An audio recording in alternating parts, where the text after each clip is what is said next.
the one thing that might prompt the Democrats to vote for impeachment is if they begin to see that President Obama is taking them and their political careers to the bottom of the sea. And he's not willing to change course. He's not willing to make corrections. And they are still linked to him. They're tied to him. They're chained to him. Right now, wherever he goes, they're going to go with him.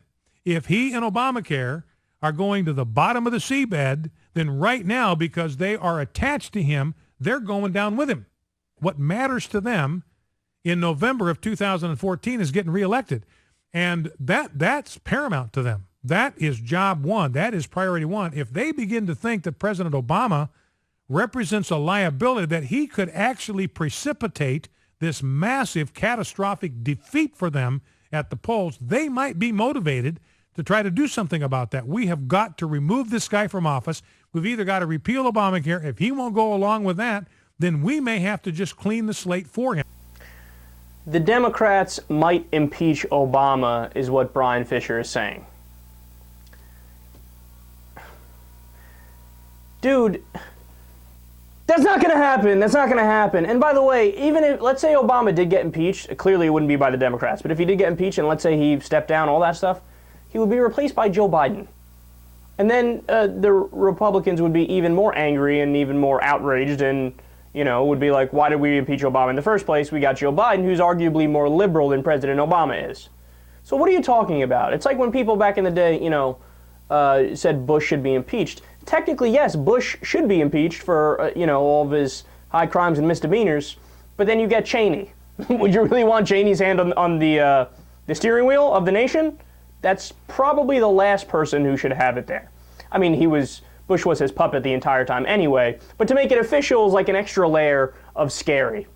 But here's something that Bryan Fischer always does. On Fox News, they do this all the time, and it drives me nuts, man. So what they'll do is they'll run a segment, give President Obama record low approval ratings. The Democrats are in a whole lot of trouble. We'll be discussing after the break.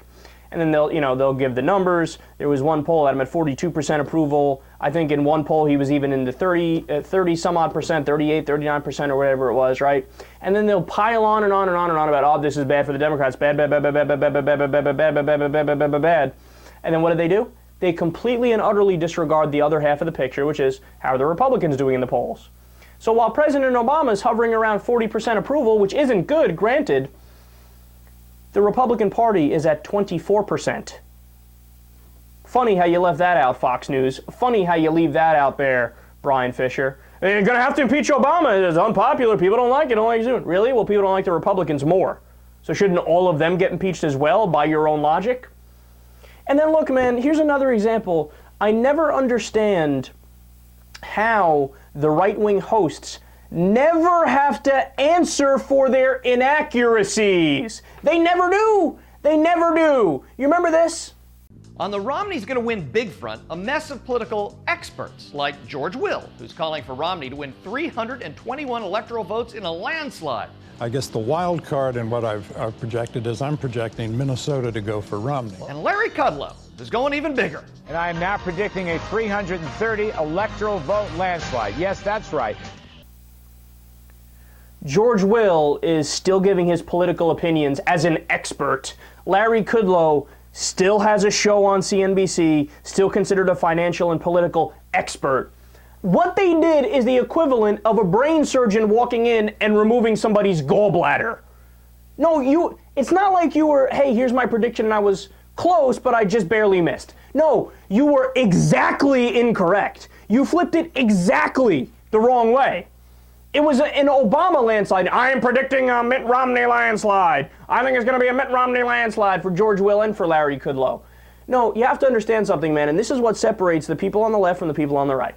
The guys on the right, they cannot make a basic distinction between what they would like to happen versus what they think is going to happen based on the evidence. What the right-wingers do, because they're idiots, is they say, I would like Romney to win by a landslide, therefore I'm going to rationalize in my mind as to how I will make it an accurate prediction in my head that Romney will win by a landslide.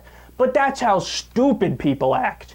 That's how people act who are not able to sit down and soberly look at all the data and be objective. Look, if I'm looking at a race and it shows that a Democrat is down by 20 points in all the polls, I'm not going to come out here and say, well, I think the Democrat's going to win because I like the Democrats more. I think they're going to win. No, what I would say to you is I would prefer it if this Democrat would win because their policies are better, but according to the information and the data, which is not open to interpretation, it's just flat out there and it's clear that the Democrat is down, I am predicting that the Republican is going to win. But they're so stupid they can't even do that.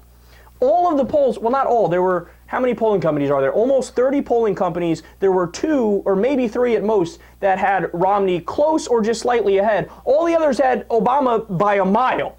But these idiots go on TV, no, I'm predicting a Romney landslide. Well, then you shouldn't be on TV and you shouldn't be considered a political expert because you're not. You're the same as Joe Schmo in the middle of Missouri, sitting on his couch, watching some NASCAR, drinking a Coors Light or a Budweiser. Like, yeah, I think that Romney gonna win because I like Romney.